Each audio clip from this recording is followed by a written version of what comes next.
ডেস্টিনির সম্পদ সম্পর্কে যেমন নানাবিধ তথ্য আমরা পাই, বিভিন্ন রকম তথ্য বিভিন্ন সময় লেখা হয়, ঠিক তেমনি কর ফাঁকির বিষয়েও এটি ভিন্ন রকমের বলা হচ্ছে। ডেস্টিনি 2000 লিমিটেড মূল প্রতিষ্ঠান এবং ডেস্টিনি মাল্টিপারপাস ট্রি প্লান্টেশন, এই তিনটি প্রতিষ্ঠানকে কর ফাঁকির ক্ষেত্রে হাইলাইটেড করে দেখানো হচ্ছে। কখনো বলা হচ্ছে 150 কোটি টাকা কর ফাঁকির অভিযোগ, কখনো 104 কোটি টাকা, কখনো তার চেয়ে কম বা বেশি। আসলে কত টাকা কর ফাঁকি হয়েছে? প্রশ্ন হচ্ছে এই প্রশ্নগুলো কে করেছে? প্রশ্নগুলো আলোচনা হচ্ছে সেই গণমাধ্যম, আমরা আলোচনা করছি গণমাধ্যমের এখন কথাকে কথা হচ্ছে ঘিরে। যেখান থেকে আসা উচিত তারা যদি বলে আমরা বলিনি, তখন কি হবে? তো আমরা বরাবরই একটা কথাই বলবো, গণমাধ্যম বলছে সেই হিসাবে উত্তর দিচ্ছি। প্রথম কথা হচ্ছে কোনো এক সময় কিন্তু এই রেজাল্ট আসবে। বাংলাদেশে স্বচ্ছতার সাথে কর দিয়েছে এবং কর ফাঁকির কোনো নজির পাওয়া যায়নি, এই মর্মে কিন্তু গণমাধ্যমে সংবাদ পরিবেশন হতে যাচ্ছে, খুব বেশি দূর নয়, এই বছরই। এবং ট্রান্সপারেন্সি ইন্টারন্যাশনাল অফ বাংলাদেশ, আমি তাদেরকে অনুরোধ করব যে আপনারা দয়া করে এসে আমাদের প্রত্যেকটা কোম্পানিকে একটু তদন্ত করুন, আমরা টিআইবি থেকে একটা সার্টিফিকেট চাই। এই গভীর আশাবাদের পেছনে আপনার যৌক্তিক ভিত্তিটা কি, কিংবা আপনি টিআইবির কাছে যাওয়ার জন্য বা আবেদন করার জন্য আমরা এই জন্য করছি কারণ আমরা প্রথম থেকে দেখেন, আমরা প্রথম থেকে কিন্তু ট্রান্সপারেন্ট কাজ করার জন্য শপথ গ্রহণ করেছি। আমরা তিনটা কথা বলে কিন্তু মাঠে নেমেছি: দুর্নীতি করব না, করতে দেব না, এবং দুর্নীতিতে বাধা সৃষ্টি করব। যে কারণে আপনি দেখেন যে দু একটি কর্মকর্তা কর্মচারী আমাদের বিরুদ্ধে মিথ্যাচার করছে, একবারও কি তারা জানার চেষ্টা করেছে যে এদের চাকরি কেন চলে গিয়েছে?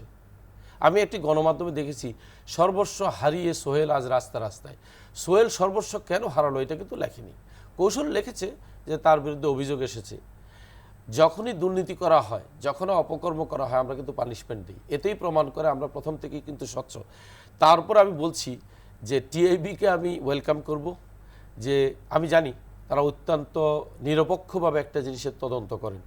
আমার এই সুযোগ ছাড়বো কেন আমরা ওনাদের থেকে একটি সার্টিফিকেট চাই, তারা যেন এইভাবে একটি সংবাদ প্রকাশ করেন যে বাংলাদেশে একটি প্রতিষ্ঠান পাওয়া গিয়েছে যাদেরকে নিয়ে অনেক সমালোচনার ঝড় উঠেছে, আলটিমেটলি পাওয়া গেছে তাদের মতো স্বচ্ছ কর দেওয়ার মতো একটি প্রতিষ্ঠান বাংলাদেশ নয়, শুধু পৃথিবীর কোথাও নজির আছে কিনা জানা নেই।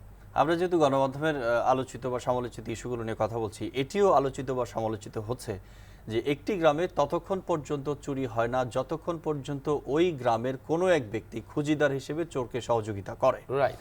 আপনার বৃহৎ একটি প্রতিষ্ঠান destiny 2000 limited, overall destiny group, এই গ্রুপের ভেতর থেকে কোনো কর্মী বলবো কিংবা কোনো পরিচালক কিংবা সংশ্লিষ্ট ঊর্ধ্বতন কেউ যদি তথ্য সরবরাহ না করে, তাহলে এই তথ্যগুলো কিভাবে যাচ্ছে বা পাচ্ছে? আমি কিন্তু বলিনি তথ্য সরবরাহ করেনি, তথ্য করেছে অর্ধ তথ্য। অর্ধ তথ্যটা আমি একদিন বলেছি কিন্তু আরেকটা টক শোতে, যে উনি এখানে পড়ে গিয়েছেন যে রুগীর যদি আমাশয় হয় তাহলে তাকে লোহা দণ্ড পুড়িয়ে মাড়িতে ছেঁকা দিলে আমাশা ভালো হবে। উনি এইটুকু পড়ে দৌড় দিয়ে চলে গেছেন, কিন্তু পরের পাতায় লেখা ছিল এই রুগী যদি গরু হয়, তার মানে এটা গরুর আমাশার চিকিৎসা। আমাদের যারা তথ্য সরবরাহ করেছেন তারা অর্ধেকটা করেছেন, সম্পূর্ণটা করলে বিভ্রান্তি হতো না। কারণ আপনি দেখেন, যেমন আমাদের এক কর্মচারী বলেছে যে এমডি রফিকুল আমিনের অ্যাকাউন্টে 250 কোটি টাকা পাওয়া যাবে। আমি জানি না, আল্লাহ যেন তার মুখে একটু জয় দেয়, এত টাকা কি করে সে আশা করলো আমার অ্যাকাউন্টে আসা উচিত। 2.5 কোটি টাকা বললে আমার মনে শূন্যের কোনো গণ্ডগোল ছিল।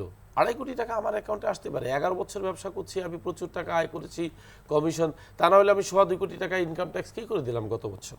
তো এই যে একটা কথা, এটা কেন বলা হয়, গ্রাম দেশে দেখবেন আমাদের একটা মানে ধ্যান ধারণা আছে, মাছ ধরতে গেলে যে মাছটি ছুটে যায় এই মাছটি কিন্তু অনেক বড়, যেটা ধরা পড়েছে অনেক ছোট। আমরা অনেক তাত্ত্বিক এবং সমালোচিত ইস্যু নিয়ে আজকে কথা বললাম বিস্তরভাবে। সবশেষ আপনার কাছ থেকে খুব সংক্ষিপ্তভাবে 20 সেকেন্ডের মধ্যে গ্রাহক, পরিবেশক এবং আপনার সাথে সংশ্লিষ্ট যারা বিভিন্নভাবে বিভিন্ন খাত উপখাতের মানুষদের জন্য আপনার তরফ থেকে কোনো ধরনের মেসেজ আছে কিনা, খুব সংক্ষেপে। আমি ওনাদেরকে অসংখ্য ধন্যবাদ দিতে চাই, তাদের অ্যাটিচিউড, দৃষ্টিভঙ্গি। আমাদের ক্রেতা পরিবেশক সম্পর্কে আমার এই এত বড় ধারণা ছিল না। আমি মনে করছি একটা পার্সেন্টেজ পজিটিভ অ্যাটিচিউড রাখে, আমি বলতে কোনো দ্বিধা নেই। আমি তাদের কাছে কৃতজ্ঞ, তাদের অ্যাটিচিউড দেখে। সর্বস্তরের পরিবেশক এত পজিটিভ, এত ধৈর্য, এত আত্মবিশ্বাস, প্রাউডফুল করতে ইচ্ছা করে যে বাংলাদেশের বাঙালিরা কে বলে তারা আপনার নেগেটিভ, তারা অনেক পজিটিভ, অনেক বেশি রকমের পজিটিভ। এটা কিন্তু গিনিস বুকে রেকর্ড হওয়ার মতো ঘটনা ঘটিয়েছে এবারের পরিবেশকরা, যে আমাদের ব্যাপারে তাদের কোনো অভিযোগ নেই।